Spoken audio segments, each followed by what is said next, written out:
Bonjour tout le monde, bienvenue sur une nouvelle vidéo des lectures de Pipin, j'espère que vous allez bien. Alors je vous prends aujourd'hui pour un petit vlog avec un état de mes lectures en cours, parce que là on est lundi quand je filme cette séquence, et j'ai pu lire pas mal de choses la semaine passée, et notamment le week-end. Donc je vais vous présenter ça tout de suite. J'ai notamment lu Pete From avec Indian Creek, qui est publié chez Gallmeister dans la collection Totem.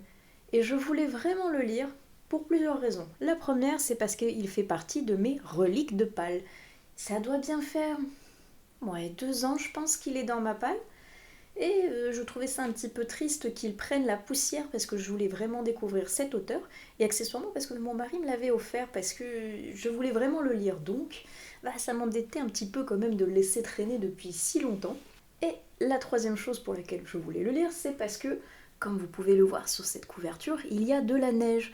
Donc je voulais le lire ce mois-ci, parce qu'on est quand même déjà en février, et même s'il fait 25 degrés parfois dehors, on n'a pas l'impression donc d'être en hiver, pourtant c'est toujours le cas. Et je voulais donc le lire avant qu'il fasse chaud et que ça me donne plus entre guillemets trop envie d'avoir une lecture hivernale, d'être dans le mood de la neige, du froid, tout ça. Donc je voulais vraiment le sortir à cette période de l'année. Et ça y est, c'est chose faite. Et je suis vraiment contente parce que j'ai enfin pu découvrir la plume de Pete From et j'aime beaucoup. C'était vraiment super sympa. Son histoire quand il est entre guillemets gardien d'œufs de saumon à Indian Creek, au fin fond des montagnes du Montana, où en gros il doit garder un bout de rivière où il y a des œufs de saumon qui doivent éclore, mais il doit éviter que de la glace et de la neige ne s'accumulent et ne les tuent, que des prédateurs viennent les dévorer ou que le flux de l'eau les emporte. Bref, il doit faire en sorte que ces poissons survivent pour qu'après ils puissent se reproduire et que le taux de saumon puisse être acceptable après pour tout ce qui est pêche, environnement et compagnie. Et je voulais vraiment découvrir sa plume parce que j'en entends que du bien et parce que cette histoire, et je le confirme après l'avoir lu, mais en tout cas cette histoire a l'évocation que j'en ai eue dans les grands espaces américains en plein milieu de l'hiver où il est seul au monde parmi la nature et la faune et la flore. Ça me faisait vraiment penser à la mission Into the Wild Alaska. Et honnêtement, après l'avoir lu, c'est exactement ça. C'est une émission qui passe sur, je crois que c'est RMC Découverte si je ne me trompe pas, et qui suit, ça peut être des trappeurs, ça peut être des ermites, des chasseurs, des personnes qui sont au fin fond d'un endroit d'Alaska ou des États-Unis, dans les montagnes reculées du Montana ou de, je sais pas, donc en fin fond de l'Alaska, dans les montagnes bleues, bref, un endroit où la nature est, on va dire, supérieure à l'homme, parce qu'il n'y a rien d'autre que la montagne ou que la forêt ou que les rivières aux alentours. Et c'est super chouette, super dépaysant de voir comment les hommes peuvent s'adapter, comment il a réussi à survivre contre le froid, comment il a réussi à s'adapter en chassant, en pêchant, en domptant le feu, ou je ne sais pas, en cachant sa nourriture pour pas que les ours la déterrent. Bref, c'était super sympa de le suivre pendant toutes ses aventures, de le voir confronté parfois à la solitude, pour finalement qu'il se rende compte quand il voit des gens que il aime pas finalement les gens, il préfère être seul parce qu'il a eu l'habitude de rester seul avec son chien pendant des mois et des mois avec la neige qui l'entourait dans sa petite tente au milieu de la forêt.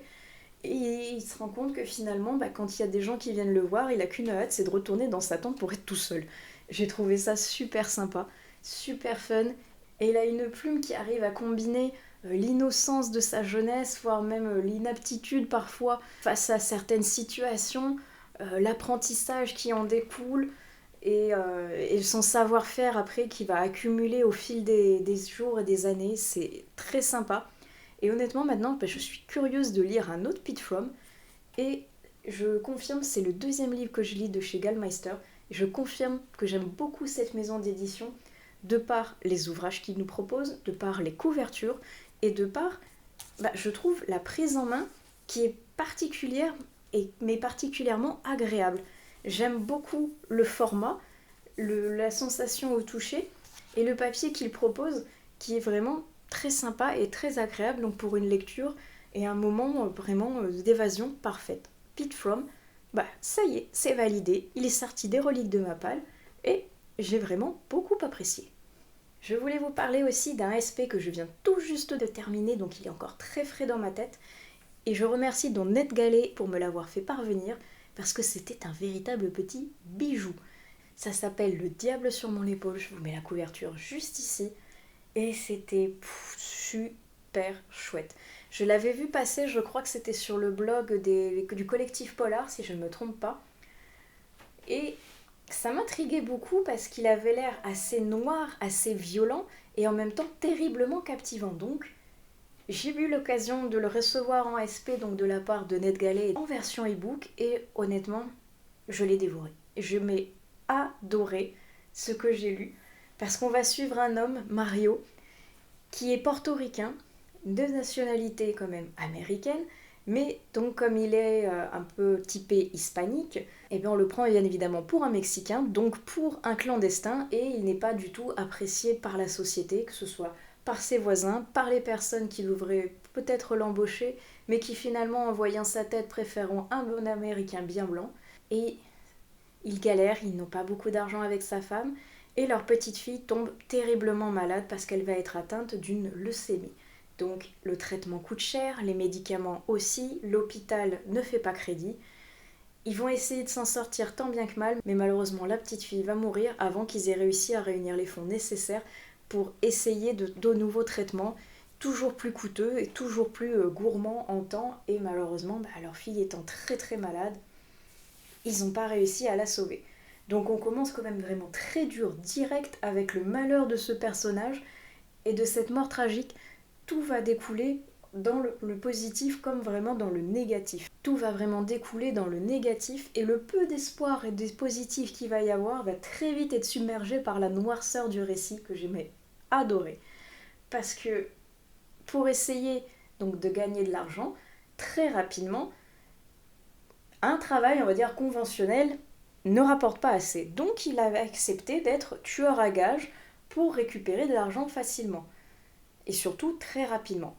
Il n'a pas réussi donc à temps malheureusement pour sauver sa fille, mais finalement il se dit que l'appât du gain pour avoir quand même de l'argent assez facilement, essayer donc de reconquérir sa femme et puis essayer de reconstruire quelque chose tous les deux, même s'ils ont perdu leur fille, il va accepter un travail d'un de ses amis qui n'a rien trouvé de mieux que d'attaquer le cartel de drogue mexicain et de leur piquer leur butin. Rien que ça.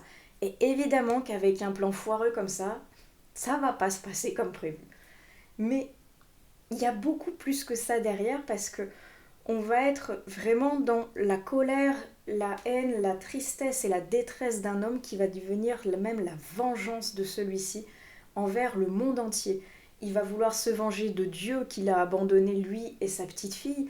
Il va vouloir se venger de la société américaine qui préfère donc les Américains blancs plutôt que lui qui est typé hispanique. Et donc qui va être forcément catalogué comme un clandestin mexicain.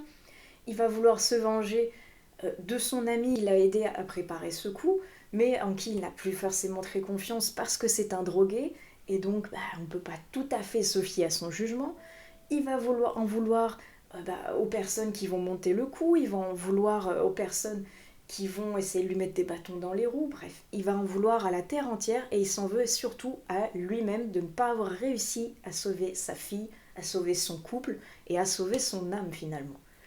Et la noirceur de ce personnage est géniale parce qu'elle est quand même teintée de lumière, parce qu'il essaye de croire en l'avenir, il essaye de croire que tout va s'arranger une fois qu'il aura réussi à récupérer cet argent.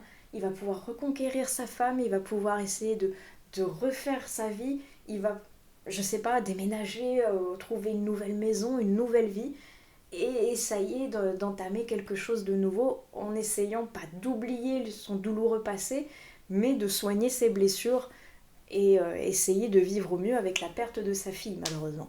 Et ce que j'ai beaucoup aimé, c'est qu'on est donc dans le monde de la drogue, mais on est aussi beaucoup dans le monde du mysticisme et de la croyance. Parce que si les personnes croient en Dieu, elles peuvent également croire au diable.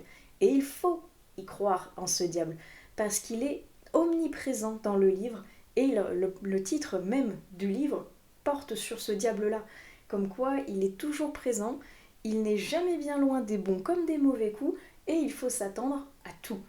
Il va y avoir un mélange un petit peu de sorcellerie, de mysticisme, de croyance au miracle, entre le bien et le mal. Il va y avoir une espèce... On ne sait pas trop ce que c'est en fait. Est-ce que c'est un miracle? Est-ce que c'est de la sorcellerie? Est-ce que c'est du mysticisme? Est-ce que c'est quelque chose un petit peu en rapport avec la mort et avec les dieux du Mexique? On ne sait pas très bien ce qu'on doit croire, ce qu'on doit voir et ce qu'on doit espérer derrière. Mais c'est ce mélange justement culturel qu'il y a derrière et d'espoir en même temps que de crainte qui m'a vraiment fait accrocher parce que le personnage, on suit sa quête de rédemption et de vengeance, mais il est tout le temps en train de regarder justement par-dessus son épaule s'il doit croire en quelque chose de bon ou au contraire s'il doit craindre quelque chose de mal. Et jusqu'à la fin du livre, on se dit est-ce qu'il va y avoir un petit peu d'espoir ou est-ce qu'au contraire la noirceur va gagner? Et ça, je ne vous le dévoilerai pas, je vous laisserai le découvrir avec cet excellent livre parce que franchement, moi j'ai passé un super moment de lecture. Encore merci à Annette Gallet et aux éditions Sonatine parce que franchement, une vraie pépite. Et je crois que j'aime de plus en plus cette maison d'édition et leur ligne éditoriale parce que pour le moment, honnêtement, à chaque fois que je lis un de leurs ouvrages, je suis plus que conquise. Et là, ça ne change pas du tout. J'ai été ravie de cette lecture. Je termine avec 2 petites lectures, dont une BD avec le tome 2 de Le Jardin des Fées de Alouette et Moretti. Il s'appelle La Petite Reine. Et j'étais tellement contente d'avoir trouvé le premier tome je crois que c'était dans le cadre du Pumpkin. J'avais trouvé super chouette avec, je vais vous montrer, une très jolie mise en page, des très jolis dessins et une colorisation plus que maîtrisée. Moi j'ai vraiment beaucoup aimé. Regardez là, le style de mise en scène, je trouve ça très joli. Et j'avais également beaucoup aimé l'intérieur des pages avec ces petits herbiers qui servent de plantes bénéfiques comme mortelles pour les fées, pour pouvoir soit concocter des remèdes, soit au contraire des poisons. Et ensuite, donc, on est directement à la suite du premier tome avec cette jeune femme qui a découvert le secret des fées et qui va essayer de les sauver contre la malédiction qui les poursuit et contre une partie de sa famille qui cherche à les détruire. Et j'étais ravie de pouvoir découvrir cette suite parce que je l'ai trouvé ça pareil, toujours très mignon, très beau, avec une belle histoire derrière. Mais j'ai été surprise parce que je pensais que c'était une duologie et à la fin je vois à suivre dans le tome 3. Et je me suis dit ah, mince, mince, moi qui pensais que j'avais terminé, ça y est, cette saga, l'une des fameuses plutôt sagas de BD que je vous disais que j'ai commencé en 2023 et que je voulais terminer en 2024. Je me suis dit, ça y est, j'ai lu les 2 tomes, parfait, je peux cocher une case de ma bucket list, elle est accomplie. Non. Fausse joie, finalement, j'étais persuadée que c'était une duologie, et à moins que je me trompe, hein, mais honnêtement, attendez, je crois bien qu'à la fin, il y a marqué quelque chose comme ça. Où est-ce que j'ai vu ça? Ah oui, regardez, fin. Ici, c'est marqué, fin, une nouvelle aventure du Jardin des Fées à suivre dans Le Trésor des Reines. Ça annonce un tome 3, ça, ou le début d'une nouvelle saga, mais en tout cas, ça annonce que je me suis fait eu. C'est pas une duologie. Mais tant pis, en tout cas, j'ai beaucoup aimé le lire également. C'était très sympa, et puis maintenant, j'attends le tome 3. Hein.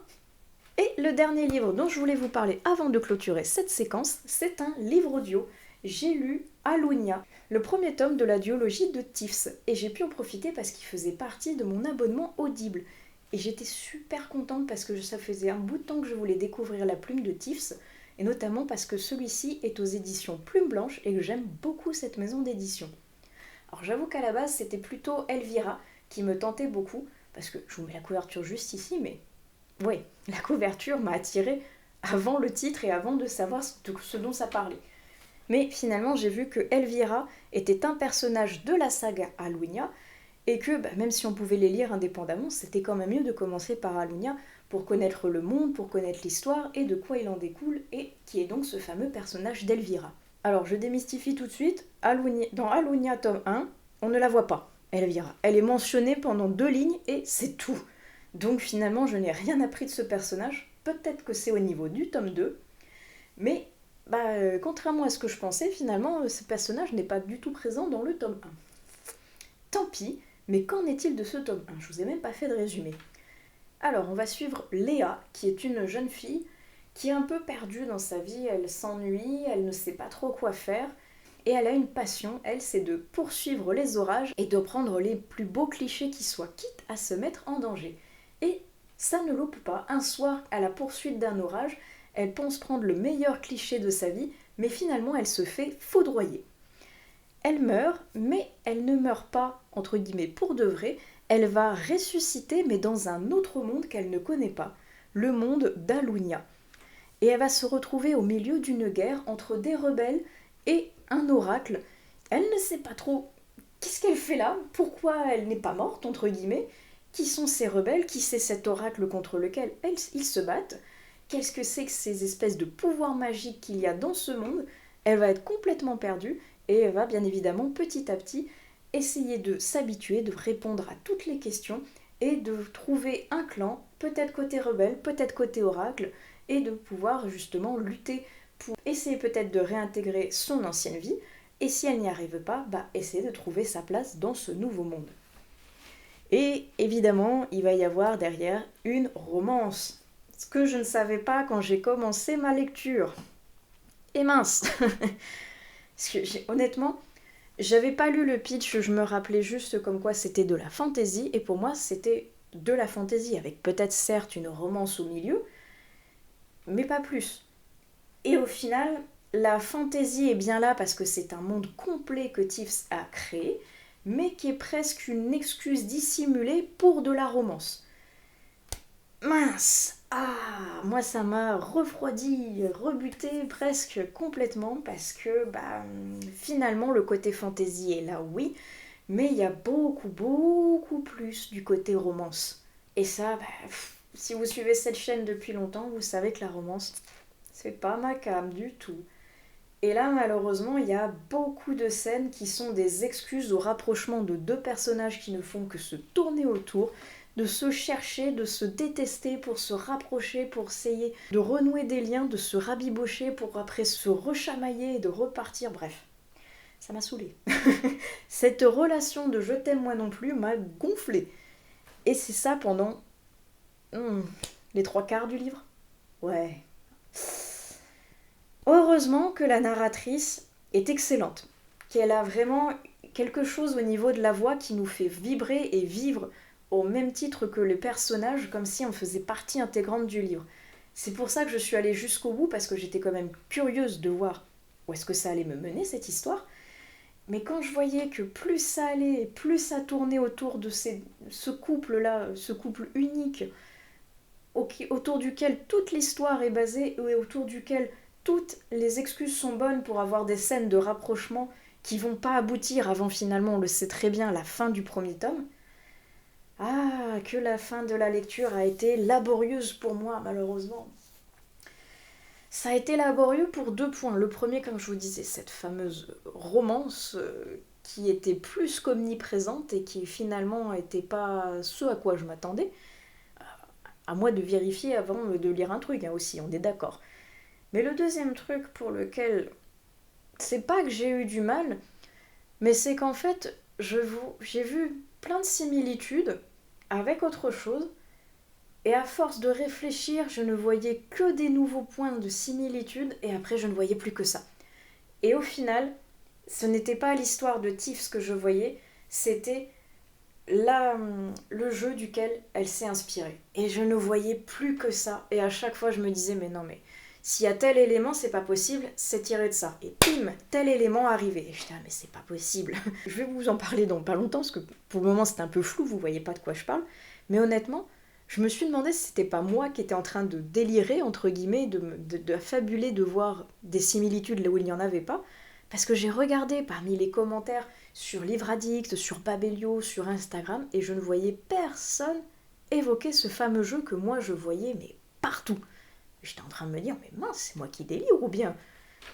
Et dans les remerciements, il y a eu une phrase de Tiffs qui m'a fait penser que non, je délire pas.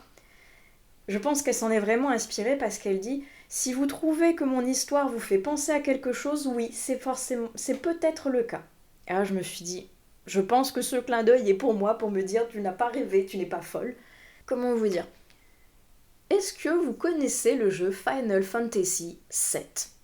Parce que pour moi, Alunia, c'est ce jeu-là, romancé d'une autre manière avec beaucoup d'autres choses derrière que Tiffs a rajouté certes, mais le creux même de l'histoire et des personnages, c'est FF7. C'est un monde qui part à la dérive, qui a des énergies qui s'épuisent, qui a un petit groupe de rebelles qui essayent de se rebeller donc contre un ennemi commun qui est donc un grand oracle. Ils sont tous les deux à la recherche de sphères lumineuses archi puissantes qui recèlent beaucoup de magie, beaucoup de pouvoir et la mémoire des anciens porteurs, qui dans le livre s'appelle Amélis, mais dans FF7 s'appelle Materia. À chaque fois, je voyais une similitude avec Zam, qui est donc ce personnage blond à la tête des rebelles, qui est mystérieux, super beau et qui se bat avec une épée surdimensionnée. Je dis ah bon, bah, c'est Cloud, ok. L'ennemi, donc cheveux longs blancs avec un katana, c'est Sephiroth, ok. Donc la meilleure amie, c'est Cham, c'est Tifa. Le personnage rigolo qui est roux, bah, Reno. C'est bon, il manque plus que Barrett, Nanaki, et c'est bon, on a le duo gagnant. Et donc ces fameuses Amélis, qui sont des petites sphères lumineuses qui se ressemblent très fortement à des Materia, j'étais là, mais c'est FF7, c'est Final Fantasy VII, remanié certes avec des choses que Tiffs a sorties de son esprit à elle pour agrémenter son monde de nouvelles créatures, de nouvelles péripéties, plein de nouveautés certes, mais le fond, pour moi, je voyais à chaque fois Final Fantasy VII et à chaque fois qu'il y avait un nouvel élément, j'étais là, mais me dis pas qu'elle va me sortir ça, et pim, à chaque fois, c'était un élément du jeu qui sortait.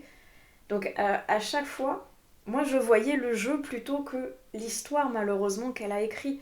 Elle écrit bien, il n'y a aucun souci de là-dessus, elle a une très jolie plume, assez immersive, mais qui moi me correspond pas, point de vue qu'il y a que de la romance derrière finalement. Je me suis dit ça va pas le faire, et quand j'ai vu la couverture du tome 2, on est sur l'évolution finale de la dernière forme de Sephiroth, je fais... oh, j'adore FF7, je suis une fan inconditionnelle de ce jeu, je l'ai poncé pendant des heures sous toutes les coutures. Donc honnêtement, moi je suis ravie de lire quelque chose qui s'en est inspiré. Mais c'est vraiment ces éléments, donc trop présents, plus le côté romance, mais ça a eu raison, je pense, de moi, et je suis pas sûre de vouloir lire le tome 2, même si je suis curieuse de voir jusqu'où ça peut aller. Et je suis quand même curieuse de lire Elvira parce que finalement on l'a pas vu ce personnage, mince, je sais toujours pas qui c'est. Donc je suis quand même curieuse de lire Elvira, en espérant qu'il ne tourne pas autour de la romance non plus.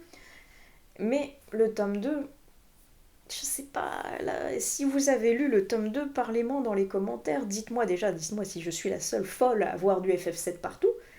Et surtout dites-moi si on est vachement dans la romance comme dans le premier, parce que je pense que je vais pas m'aventurer dans le tome 2 s'il y a autant de romance que le premier, et surtout un truc très lent, où il se tourne autour à chaque fois, avec des je t'aime moi non plus, et le caractère insupportable de Léa, qui fait exprès de faire l'inverse de ce qu'on lui dit de faire, pour après s'en prendre à la personne qui lui a dit justement de ne pas faire ça. Elle mérite des claques, cette personnage, oh là là là là. Bref, je suis mitigée. J'ai aimé le côté fantastique, retrouver cet univers d'FF7 romancé à la manière de Tiffs, mais donc comme je vous dis, il y avait trop d'éléments de similitude et trop de romance pour que j'adhère, et donc peut-être pas le tome 2, je ne sais pas. Dites-moi tout dans les commentaires, que je puisse échanger avec vous à ce sujet, je serais vraiment très curieuse de pouvoir parler avec vous de Alunia. Et je vais donc arrêter cette séquence ici parce que je n'ai déjà que trop parlé. On va couper donc ici et on se retrouvera dans un prochain vlog pour une nouvelle séquence où je vais vous parler de lecture. Et re-coucou tout le monde, je vous reprends dans cette séquence de vlog pour vous parler de nouvelles lectures bien évidemment. Alors j'ai 2-3 petites choses à vous présenter. du bon et du moins bon malheureusement. On va commencer par le pas mal. Pas mal avec Heartstopper, le premier tome de Alice Oseman, et ça c'est la version publiée chez Hachette Roman. Depuis le temps que j'entendais parler de cette série, comme beaucoup d'autres d'ailleurs, je me suis dit que j'allais me laisser tenter et commencer par lire ce premier tome avec, j'étais très étonnée, des dessins super simples en fait. Je m'attendais entre guillemets à ce que ce soit beaucoup plus travaillé, mais au final c'est un style presque enfantin, je dirais, qui est super simple, très léger, très agréable à lire parce que c'est super aéré en fait. Donc j'ai été super étonnée, mais au final, passé l'étonnement premier, ça se lit super vite du fait justement que ce soit très très aéré, avec des grandes cases, avec des bulles très très grandes, avec assez peu de texte, des grandes mises en avant qui prennent beaucoup de place sur les pages. Bref, ça se lit super bien. Et pour ceux qui ne connaîtraient pas au cas où, le très très court synopsis, vous voyez, il y a 4 lignes, il y a marqué 2 garçons, une rencontre, un coup de foudre amical ou amoureux. Et comment dire, bon, une fois de plus, c'est mignon, oui, ça va pas, c'est pas une révélation, ça va pas me faire aimer la romance sur un claquement de doigts. Donc c'était mignon, certes, c'était agréable à lire, très fluide, mais donc ça reste de la romance, donc pour moi ça m'a pas transcendé plus que ça. Et honnêtement, je me vois pas aller plus loin que ce premier tome pour le moment, en tout cas dans la série. Je sais qu'il y a beaucoup de gens qui sont super fans, mais là pour moi c'est vraiment de la romance pure et dure dans un contemporain où il y a pas grand chose qui se passe, si ce n'est la vie de 2 étudiants. Voilà, pour moi il y a guère plus de motivation derrière, donc ça y est, j'ai enfin lu et vu ce que c'était. C'est sympa, c'est mignon, mais ça m'a pas transcendé non plus. Voilà, même Snake, donc, qui a décidé de participer à cette vidéo, pense comme moi visiblement. Donc bref, tout ça pour dire que oui ok, c'est mignon, je peux comprendre l'engouement qu'il y a derrière, qui a même d'ailleurs fait une série Netflix. Est-ce que je vais regarder cette série? Non. Est-ce que je vais continuer la version en manga? Probablement pas non plus, parce que pour moi c'est pas ma tasse de thé. C'est pas punchy comme moi j'aime les lectures, donc ça reste très doux, très cocooning, très mignon, très petite fleur bleue et sucre, tout ce qui est pas ma came, on va dire. Donc, ok, ça y est, je l'ai lu, c'est mignon, mais bref, je vais passer à autre chose. On va passer par contre maintenant à du petite pépite, parce que j'ai adoré cette lecture. Ça avait même été un petit jeu entre guillemets au niveau d'Instagram, parce que j'avais pris 2 livres à ma médiathèque, et les 2 m'intéressaient fortement, les 2 sont radicalement différents l'un de l'autre, et j'avais du mal à choisir justement, donc j'avais demandé sur Instagram de voter pour quelle était la lecture que j'allais débuter en premier. Et les votes ont été très serrés, mais c'est celui-ci qui l'a emporté. Les voleurs d'innocence de Sarai Walker, publié chez Gallmeister. Et c'était très chouette, c'est traduit de l'américain par Yannick Join de Laurence, qui a fait, je pense, un excellent travail parce que la plume est d'une fluidité incroyable et elle a un effet addictif, mais dont on ne peut pas se détacher jusque quasiment à la fin du livre, tellement c'est prenant. J'ai beaucoup aimé, et là même il est catégorisé comme un page turner, et je comprends totalement. Parce qu'honnêtement, je l'ai lu en plusieurs fois parce que ça reste un petit pavé de 600 et quelques pages et je pouvais pas le lire d'une traite. J'ai malheureusement un métier à côté, donc il faut bien que je m'arrête pour des choses futiles qui sont de travailler pour gagner de l'argent. Et c'est fort dommage parce que je serais vraiment restée beaucoup plus longtemps pour dévorer cette lecture presque en une seule fois, tellement j'étais bien dedans, par la fluidité de la plume, par le côté captivant de l'histoire, par le côté tragique de ses sœurs qui sont unies dans la vie comme dans la mort. C'était vraiment super chouette. Et que racontent les voleurs d'innocence?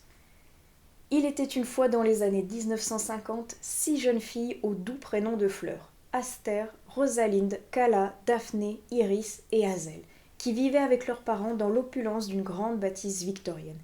Mais ceci n'est pas un conte de fées, c'est l'histoire de la malédiction des sœurs Chapelle. Tout commence pourtant bien, par une noce, mais à peine est-elle mariée que la sœur aînée meurt mystérieusement, laissant sa famille en état de choc. Puis la deuxième connaît le même sort. Pourquoi une telle malédiction sur les Chapelle? Belinda, la mère à l'esprit torturé, hantée par les fantômes, semble pouvoir prédire leur funeste destin. Mais faut-il se fier à un cerveau embrumé? Quant à Iris, la cadette, elle est bien décidée à survivre, quitte à devoir faire un bien sombre choix. Et je pense que le cadre a un petit peu changé parce qu'entre-temps le micro m'avait encore lâché et j'ai dû aller le rebooter. Donc désolée si le cadre n'est pas tout à fait identique. Mais je vous disais donc Les voleurs d'innocence. C'était une lecture absolument géniale. Et ce titre m'intriguait parce que il voulait tout et rien dire à la fois et je voyais pas trop, vis-à-vis du résumé, à quoi il correspondait. Et plus on avançait dans plus un sombre dessin commençait à prendre forme et quand je suis arrivée au niveau des remerciements et au niveau de l'explication, au niveau de ce titre et de sa version originale, tout a pris sens. Et il pouvait pas le laisser en VO comme ça parce que c'était trop compliqué je pense, mais traduit comme ça sous-entend beaucoup de choses, mais c'est beaucoup plus doux et délicat que la version originale, je trouve, qui nous dit directement de quoi il va en retourner. Et c'est vraiment très mystérieux et très bien joué. J'ai beaucoup aimé la plume et la traduction. Moi, je la trouve vraiment belle, très très chouette, très addictive. Et elle reprend bien vraiment cette ambiance particulière qu'il y a dans ce livre. Un espèce de conte gothique qui est à la fois beau et tragique parce que toutes ces sœurs sont liées par le sang, mais elles sont liées donc par leur nom parce qu'elles sont toutes représentatives d'une fleur et elles vont être liées malheureusement également dans la mort parce qu'à chaque fois qu'une sœur se marie, elle décède le lendemain ou le surlendemain de son mariage dans des conditions tragiques et inexplicables. Et on se demande quel est ce mystère, pourquoi ces sœurs meurent comme ça de manière totalement inexplicable par la science? Est-ce que il y a quelque chose de bizarre derrière? On ne le sait pas. Et on est baladé pendant tout le livre par des explications un petit peu parfois mystiques, un petit peu fantomatiques, et un petit peu qui nous laissent parfois même sur notre faim parce qu'on se dit elles sont mortes, mais pourquoi? Un début d'explication nous arrive et on dit mais c'est pas possible que ce soit ça. Est-ce que ça peut être ça? Je vous dirai pas le pourquoi du comment, je vous laisse le découvrir parce qu'il est franchement magistral ce livre. C'est une excellente découverte qui m'avait déjà, c'est vrai, tapé dans l'œil par sa très jolie couverture fleurie et par donc ce titre qui était bien mystérieux, très énigmatique et qui a pris tout son sens à sa lecture et à la révélation finale, moi que j'ai vu au niveau même des remerciements. C'était vraiment très beau. J'ai beaucoup aimé suivre ces sœurs et j'avais vraiment du mal à lâcher le livre à la fin parce que cette histoire de Iris et de ses sœurs est vraiment touchant et bouleversant. On sait qu'on va être dans du tragique rien que par le résumé et par les 3 lignes qui disent les sœurs Chapelle, d'abord elles sont mariées puis elles sont enterrées.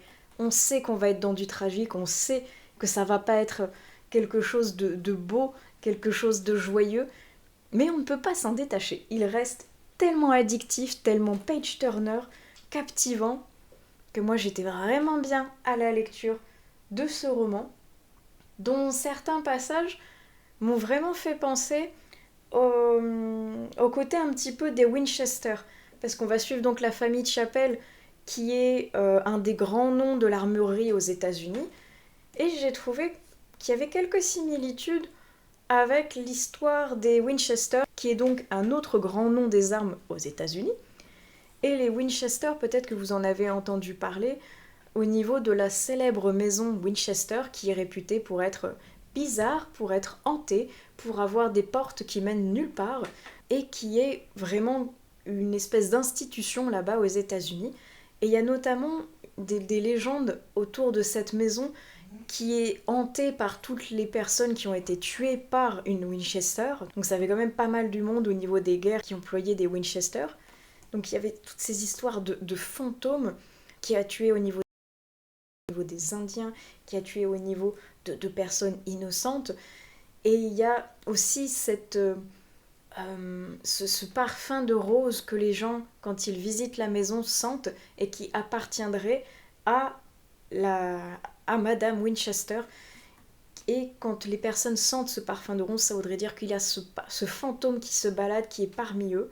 Et il y a beaucoup de ces éléments, je trouve, qui ont été repris à l'intérieur, mais réadaptés pour que ce soit plus pour les Chapel que donc les Winchester.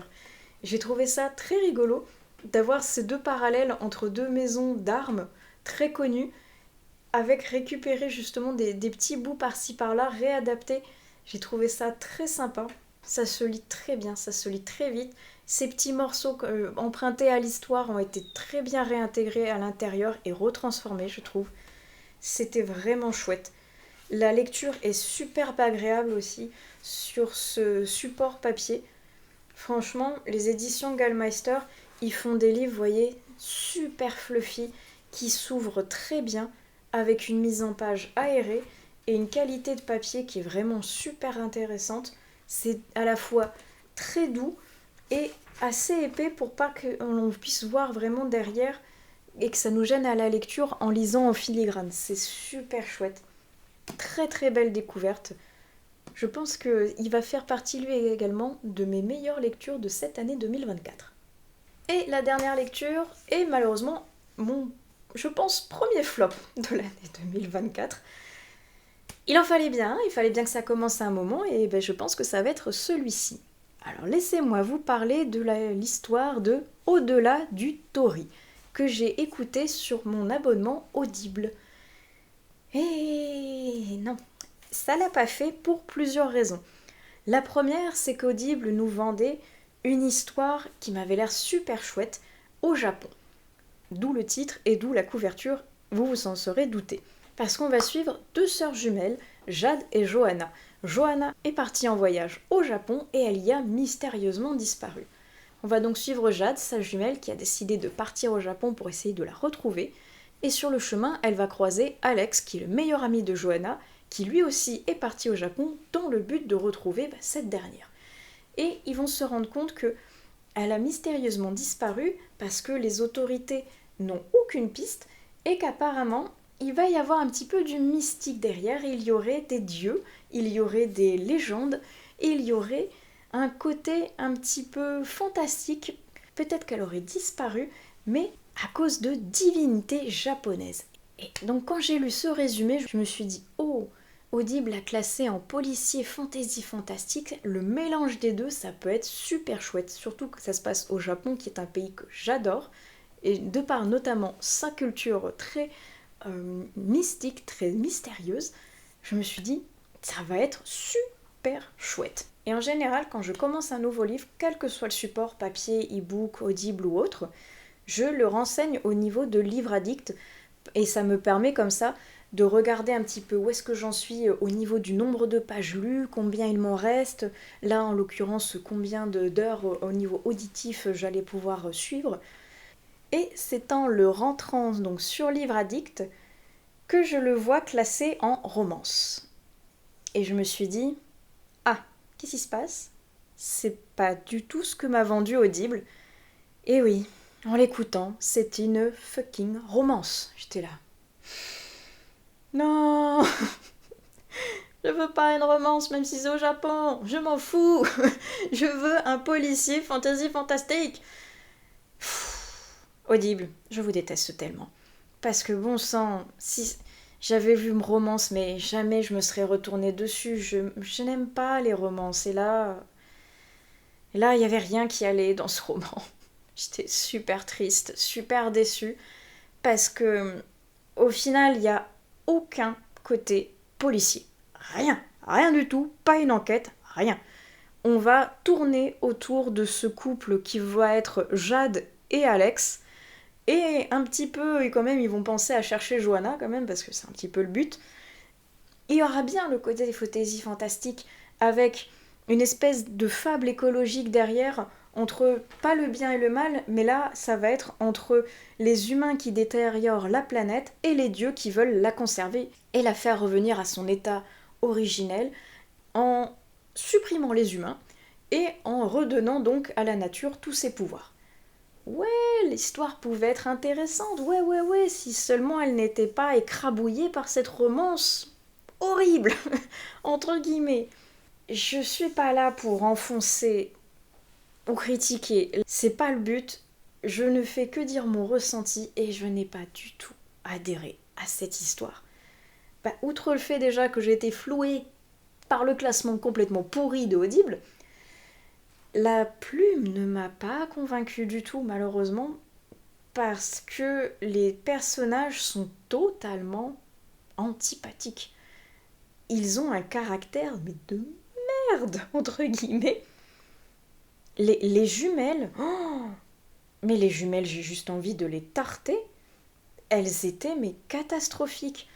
La Johanna qui est partie donc au Japon avant de disparaître, elle est partie au Japon seule alors qu'elle devait partir normalement avec Alex, vu qu'ils sont meilleurs amis, ils devaient aller visiter ce pays qui les fascine tant. Manque de chance, le père de Alex est décédé et bah, il n'a pas pu aller au Japon parce que bah, il vient de perdre son père, et il était complètement déboussolé, en déprime. Et Johanna, elle a rien trouvé de mieux de dire que oui, bah je vais pas annuler, c'est pas une excuse, moi je me casse toute seule au Japon. Vous appelez ça une amie, vous? Et la fille qui est en train de couiner parce qu'elle peut pas aller faire son voyage parce que t'as osé perdre ton papa. Comment vous dire qu'il y a des baffes qui se perdent là? Donc, non, c'est pas possible. Et la sœur, honnêtement, elle est pas mieux. Elle est égocentrique à un point. C'était catastrophique, entre guillemets. Je n'ai pas du tout apprécié le caractère de ces deux personnages. Et cette romance de je t'aime depuis des milliers d'années, mais finalement moi non plus. Je ne sais pas trop si je vais te déclarer la flamme. Puis finalement, si. Et finalement, non, bah, je préfère quand même retrouver ma soeur, donc tu vas dégager. Et finalement, mais je l'ai dégagé, mais il vient pas me chercher, c'est quand même pas très sympa alors qu'il dit qu'il m'aime. Quand je vous dis que j'avais envie de tarter tous les personnages du début à la fin, oh là, il y en avait pas un pour rattraper l'autre. Hein. Des lunatiques en puissance avec un caractère exécrable. Oh non, je suis désolée pour cette autrice, enfin ces autrices, que c'est un roman à quatre mains. Oh non, je suis désolée, ça l'a pas fait du tout. Alors, outre le fait que j'aime pas la romance, là on m'en tartine une qui est pas excellente à souhait. Non, non, ça a été vraiment une déception. Pourtant, l'idée de l'histoire était bonne derrière, mais le caractère des personnages n'allait pas. La plume, pour moi, n'allait pas spécialement non plus. La romance était quelque chose qui tournait en boucle continuellement d'un je t'aime moi non plus. Ils s'aiment, ils se détestent mais ils s'aiment. Elle fait quelque chose qui est complètement stupide, mais lui, il doit forcément retourner la chercher, sinon ça veut dire qu'il ne tient pas à elle et inversement. Non, ça allait pas du tout. Ça allait pas du tout. Et c'est pas pour critiquer la narratrice qui a une voix qui passait très bien, elle lit bien, mais il y a des termes anglais et japonais constamment dans le livre, vu qu'ils sont quand même au Japon, et euh, on en parle de l'accent. C'est pas pour être méchante, ni critiquer, ni quoi que ce soit, mais quand on doit lire pour un public un livre où il y a des termes japonais, on se renseigne avant sur comment ça se prononce. Enfin, je sais pas. Il y avait même un terme en anglais qui est devenu un anglicisme tellement courant de la langue française, qui a été prononcé avec un accent français déplorable. Oh, je veux pas être méchante, mais je suis désolée. Un remake. À la rigueur, si on le prononce pas avec l'accent anglais, un remake. Elle a prononcé un remake.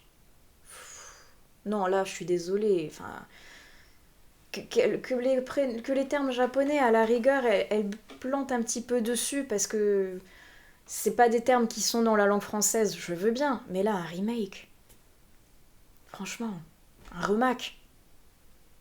Et pour ce qui est des termes japonais, il y en avait plein, mais honnêtement, même si on n'est pas bilingue japonais, il y a des termes qui sont dedans. Il faut, je pense, enfin ce n'est que mon avis, dites-moi ce que vous en pensez dans les commentaires, mais quand on doit le lire à un public, on apprend un petit peu avant à les prononcer pour pas avoir l'air d'une chèvre. Je sais pas. Ça n'a pas fait. Pour moi, je vais arrêter là parce que sinon je pense que je vais descendre le livre et c'est vraiment pas le but. Je n'ai pas aimé, certes, mais je pense que ça peut plaire à pas mal de monde du fait que justement que ce soit quelque chose qui se passe au Japon, dans le folklore japonais, avec le shintoïsme, avec les dieux, avec la nature et avec ce côté écologique derrière. Il y a du bon dans cette histoire, mais qui, moi, a été submergée par beaucoup trop de négatifs pour que j'apprécie cette lecture. Donc ça l'a malheureusement pas fait pour moi, mais lisez-le et faites-vous votre propre avis, que vous ne restiez pas sur mon avis négatif qui n'engage donc que moi. Et je vais arrêter cette séquence ici parce que pour le moment je n'ai plus d'autres livres terminés. Je vais clôturer ici et on se retrouvera peut-être dans un autre jour de la semaine ou peut-être en début de semaine prochaine. Je ne sais pas quand est-ce que je pourrai reprendre la caméra, mais en attendant, je vous reprendrai pour vous parler de lecture, ça c'est sûr. Et recoucou tout le monde! Je pense que cette entrée sera la dernière pour le vlog parce que quelque chose me dit qu'il va être gigantesque. Vite fait pour clôturer ce vlog où on est à chill, vous voyez, c'est le week-end, t-shirt Metallica, tout ça. Donc je voulais vous présenter une petite BD qui faisait partie, si vous vous souvenez bien ou si vous n'avez pas vu ma vidéo, je vous renvoie dans le petit juste ici. Ça faisait partie des BD que je voulais terminer parce que je n'avais que 2 tomes à lire, j'en avais lu un en 2023 et donc il m'en restait plus qu'un pour clôturer ma série. C'est chose faite, le tome 2 de Noir Burlesque de Enrico Marini, c'est fait, je l'ai lu, j'ai adoré, comme le premier tome, parce que le graphisme, parce que l'histoire, parce que le coup de crayon de Marini qui est un petit bijou, parce que la présentation tout en noir et blanc avec des touches de couleur par-ci par-là, notamment le rouge des cheveux de Caprice, c'est trop beau. J'aime tellement les mises en scène qu'il nous propose, regardez. Le dynamisme, la colorimétrie, c'est franchement à chaque fois super beau. Et voilà, si je vous propose, attendez, celle-ci est beaucoup mieux. Voilà, regardez, comme c'est trop beau. J'adore la présentation à chaque fois qu'il arrive à faire sur une seule planche ou sur une double, avec justement, comme je vous disais, cet aspect un petit peu Sin City, avec l'aspect en noir et blanc, avec des touches de couleurs qui viennent rehausser une action, le style, quelque chose qui rend vraiment dynamique. Bref, j'aime beaucoup cette duologie qui est vraiment incroyable. C'est un très beau bébé, c'est une très chouette histoire, donc honnêtement, si vous cherchez un style un petit peu gangster, un petit peu donc dans les tons Sin City, je vous le recommande fortement. On est dans un style donc un petit peu mafieux, un petit peu gangster, où notre héros va essayer de compenser ses dettes en travaillant pour un parrain de la mafia. Et au milieu, il y a Caprice. Caprice qui est son ancienne conquête qui maintenant est destinée au parrain de la mafia. Donc j'aime beaucoup ce côté justement gangster, ce côté un petit peu bagarre, ce côté très glamour aussi avec Caprice qui est là au milieu et qui va mettre son grain de sel un petit peu partout pour venir pimenter et compliquer l'histoire. C'était super chouette. Moi, cette série, franchement, je vous la recommande. Visuellement parlant, elle est mais exceptionnelle. Ce mois de février se termine doucement et donc il emporte avec lui le Cold Winter Challenge. Et nous verrons ça sur la vidéo dédiée. Je ne sais pas si j'aurai le temps de tout lire, mais en attendant, j'ai terminé une catégorie de plus avec Grand Magasin. Et Grand Magasin, alors là, attention, accrochez-vous bien, c'est une romance. Et c'est une romance que j'ai aimée. Attention, attention, qu'est-ce qui s'est passé dans ma vie pour que je vous dise ça? Mais surtout, qui est l'autrice qui fait que j'ai aimé une romance qui était exceptionnelle pour le souligner sur cette chaîne? Évidemment que c'est Tina Muir, évidemment, il n'y a quasiment que elle qui peut me faire dire que j'ai aimé un livre de romance. Et là, Grand Magasin, c'était super chouette. Contre toute attente, ça m'étonne franchement de dire ça, mais honnêtement, regardez, c'est un petit bébé qui fait à peine 200 pages, pardon, 300. Un petit peu moins de 300 pages pour vous dire. J'allais vous dire, c'est un petit bébé qui fait à peine 200 pages que j'ai dévoré en même pas 24 heures. Bon bah donc rectification, c'est un petit moyen bébé qui fait un petit peu moins de 300 pages, mais que j'ai quand même dévoré en 24 heures. Voilà. Donc tout ça pour vous dire que je l'ai beaucoup aimé. On va être ici sur une relation patron-employé. Le patron, c'est Charles. Il tient le grand magasin. Elle, l'employée, c'est Emma et elle est horlogère. Et ils vont se retrouver piégés au sein du grand magasin par un incendie. Ils vont être sauvés par les pompiers, mais le traumatisme va faire qu'ils vont avoir quand même quelques petites séquelles, mais cet incendie les aura quand même beaucoup rapprochés. Et cette attirance mutuelle va créer pas mal de tensions au sein du travail et au sein même donc de leur esprit, parce qu'ils viennent de mondes radicalement différents, parce qu'il va y avoir le regard des autres porté sur leur couple, sur les ragots, sur ces deux personnes que tout oppose et que pourtant tout va essayer de rapprocher. Et je voulais le découvrir parce que j'avais entendu parler comme quoi cette romance était catégorisée comme un doudou macaron. Et j'étais un petit peu curieuse, il faut dire, vu que j'ai lu à quasiment tous les autres Teen Amuir. Celui-ci, je l'avais gardé exprès pour le Cold Winter. Et ben, j'ai adoré. Franchement, mais il se laisse dévorer tranquille, tout seul, à une vitesse phénoménale. C'est doux, c'est adorable, c'est parfois romantique, c'est parfois un petit peu entre guillemets angoissant parce qu'ils vont être donc pris au cœur d'un incendie. Ça va être terriblement frustrant de voir la méchanceté gratuite de certaines personnes qui n'ont qu'une envie en fait, c'est de foutre la merde, de venir fouiner dans les affaires des autres qui ne les regardent pas, et de voir comment ces deux personnages qui vont être confrontés à diverses situations vont être obligés à grandir, vont être obligés à aller de l'avant. Et qu'est-ce que ça va donner cette relation ? Est-ce que ça va échouer ? Est-ce que ça va fonctionner ? Est-ce qu'ils vont aller au-delà de leurs différences, notamment sociales ? Je vous laisserai le découvrir au sein de ce livre. Moi, le seul truc qui m'a étonnée, c'est que quand je voyais lors d'un incendie, justement, le directeur et son employé vont se retrouver piégés au milieu des flammes. Qu'est-ce qui va advenir ? Je me suis dit, bon, je pensais que l'incendie, il est arrivé par ici. Hein. Alors, pas du tout. La première ligne, le feu pris au 3e étage avec un court-circuit dans la zone des travaux. Ah, j'étais là, waouh, ça démarre direct, ok. Ce qui fait que l'incendie, il est très vite là, et il est, on va dire, assez vite maîtrisé, ce qui fait que je me suis dit, mince, moi qui pensais que ça allait être un petit peu le cœur de l'événement, et qu'on allait rester, entre guillemets, piégé dans ces flammes avec Emma et Charles, pas du tout. Je vous laisserai découvrir, mais honnêtement, pas du tout. C'est plutôt l'après-incendie qui est développé ici, de manière très douce, une fois de plus, par la plume de Tina, et je vous laisse, une fois de plus, apprécier sa plume. Si vous ne connaissez pas Tina Muir, qu'est-ce que vous attendez pour la découvrir ? Parce que franchement, c'est génial. Pour le moment, je n'ai jamais été déçue de ce qu'elle écrit. Et pour quelqu'un qui n'est pas fan de romance, sachez que c'est assez exceptionnel pour moi de dire ça. Donc, je vous le redis encore une fois, Tina Muir, ici, grand magasin, je vous le recommande, tout comme le reste de ce qu'elle a écrit, je vous recommande toute sa bibliographie.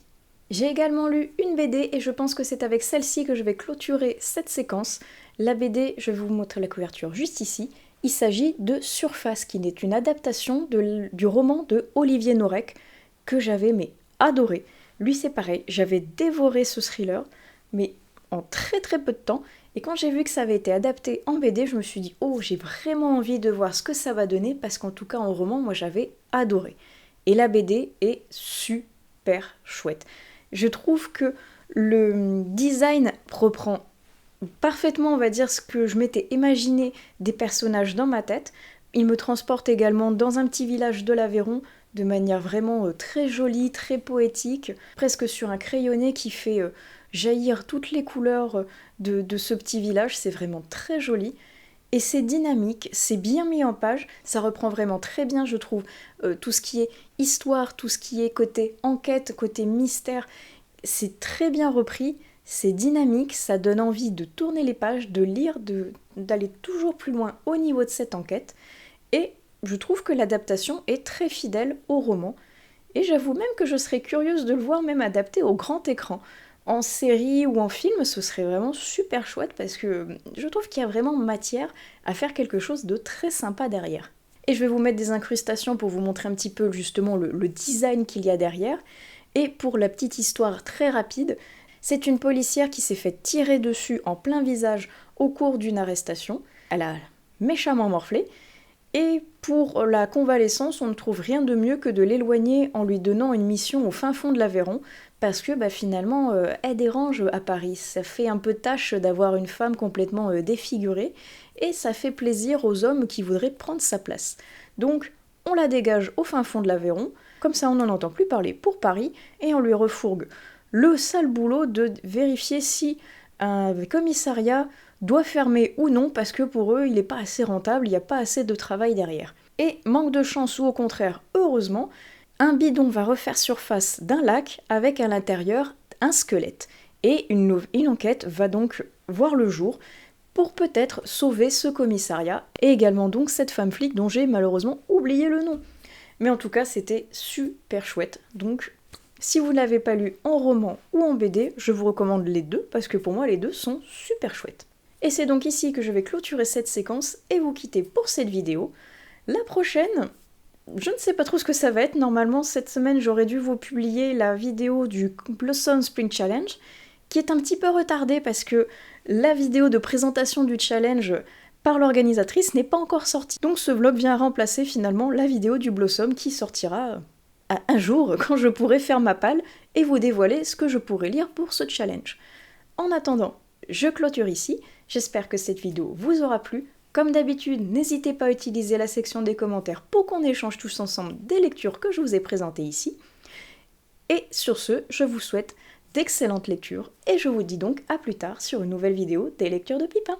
Allez, ciao!